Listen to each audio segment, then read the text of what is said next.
Hello! Welcome back to another LEGO building video. Today we are building something which I am very excited for. It is Samus's Gunship from Super Metroid, specifically. And I've wanted to build this for a long time, and the problem is that it's such a curved shape, and that's not really the problem. The problem is the windscreen, the cockpit, which I'm building right now. That's the real problem, because it has such a unique shape that's really not easy to replicate in LEGO, and especially if you want to include like a cockpit window and make it an actual cockpit.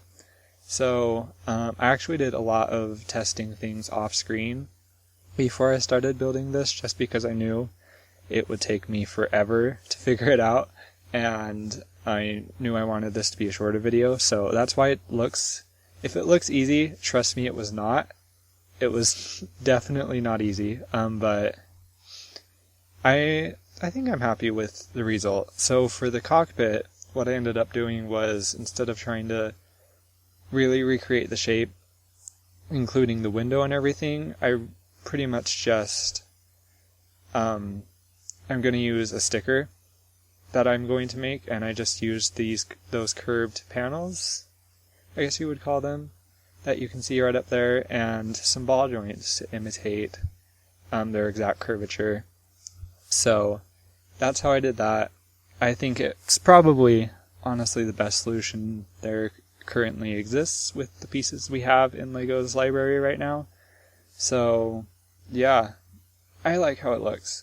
And then we're just building right now the sides, and I was referencing the whole time building this, I was referencing the sprite specifically from Super Metroid and trying to make sure that all of the sizes and the shapes were accurate to that sprite, rather than just what her the version of her gunship that we really see most often in current media. I specifically wanted to do Super Metroid because I really like that game's visuals. So yeah, I'm just referencing that the whole time, and I build up that first little bump, I guess, on the wing. The wing has like two little bumps that it's really made up of. So I built the first one, and I'm attaching this one to the side using some hinge plates and just including the little ridges that go along it. I wasn't really able to recreate the ridges on that bottom section, but I think just the way it's built kind of emulates the ridges a little bit, so yeah, I don't think it's super necessary to completely have them there when there's the suggestion that they could be there anyway. So yeah, I'm just trying to get that to line up right, and get everything. LDD really likes to cause issues sometimes with attaching things, but eventually I get it there. Yeah, and I think the problem was it was just too far forward where I was trying to put it, so I moved it back a little bit and rearranged all the pieces to fit that. And then we're just gonna go, what are we doing right now? Oh yeah, so we're just gonna fill that little gap right there up front with a little bit of greebling. There's really not much greebling at all on this ship. It's pretty much just smooth, solid yellow. But I included one or two little sections with black, just mostly because the way I was building it left those little gaps. I figured that was the best way to fill them. And I'm trying to also build it with an interior in mind, so I'm leaving that middle section as open as I can throughout the whole process. And I didn't really take any final renders of the interior because it is so enclosed that it's really hard to see. So you'll see it while we're building it, and you would be able to see it much better in a physical version that you actually had in your hands and not through pictures and everything. But yeah, just for the renders I didn't even bother because there's not really much there. But it is just tall enough to fit a minifigure inside, and there's a little bit of room for some cargo or something, if you want to set the minifigure down. I didn't include any actual cockpit. I kind of just put a door there just because of the method I used to attach the cockpit and build it up. Didn't leave there's probably technically a way to fit a minifigure in there, but just the way I built it, specifically, there wasn't really a way to get into it, or open anything up. So I just figured I'd just put a door and make it easy on myself.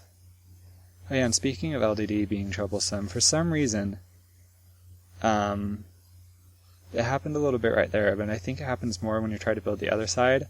Trying to attach those inverted slopes, the black ones that I have right there, for some reason LDD just really didn't want to let me put them there, even though they do fit. And I don't know what the issue was. It was with one of the slopes or something. But they do factually fit, and they would fit in a physical model for sure. So I don't know what the problem was with that. It was really confusing while I was trying to do it. It was...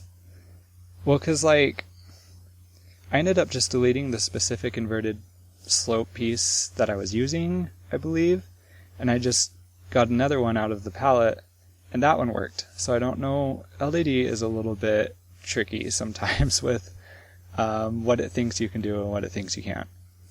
But yeah, anyway, we built up the sides, added the little winglet sort of thing on top, the extra little bump on the very top, and now we are just going to all mirror it all. And everything that's not visible, I'm painting orange just so I can go through once the model is all done and just select by color and paint it all black or something. Mostly because, so my LDD is modded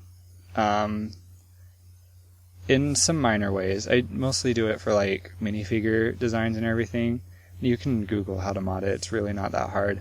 But one of the things you can do is change the color palette and change the values that are used for it. So I changed my black to be more accurate to Lego's black and just be black,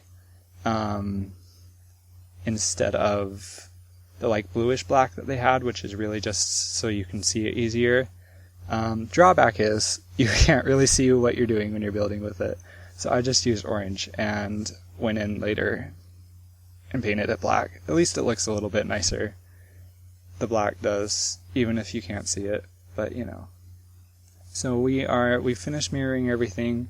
We're building the interior I talked about. I'm trying to add a little detail where I can, but I was kind of just setting it up right there, and then we're going to go and move to the engine section in the back, and I tried to detail that as much as I can too. There's really not a lot of source material for the back engine section. I guess I could have, for Super Metroid specifically, there's not a lot of source material because we only really saw the sprite from the front, and the promotional material only really featured the sprite from, or the ship from the front. So I looked at a couple other references and like what other people had done to recreate this ship from the Super Metroid version specifically. Oh wow, that's all sorts of tongue twisters apparently. And I really just tried to base it off that and kind of do my own thing with the detailing, at least for that. And then for the interior, there's pretty much no source material for that. So I just kind of made a little room and added some detailing where I could. And I'm trying to stick, I do try to stick to like black for most of the build, black and yellow, pretty much exclusively. But I do use, I can't remember if it's the light gray we're using now or if I end up going to dark gray. But I use some sort of gray on the interior, just for contrast's sake, because it doesn't look interesting at all when it's all just black. And I used some red lights in there to give it a little bit of color as well. And I made it so the top can be easily removed, just with those jumper plates. And I do end up going with, so in Super Metroid, instead of like a round hatch that is seen throughout the rest of the series, the ship has like a garage door almost on the top. And I did try to recreate that at some point. I think it was mostly off-screen, but it just wasn't looking right to me. So I ended up just putting the round thing on top. So that's really the only part where I used inspiration from other designs from the series for that.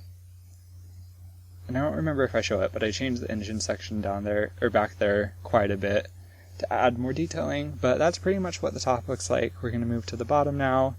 I'm just going to start out by putting plates everywhere and mapping out what I want it all to look like as far as the shape goes, and try to cover up the big hole, or I will try to cover up the big hole where the cockpit is.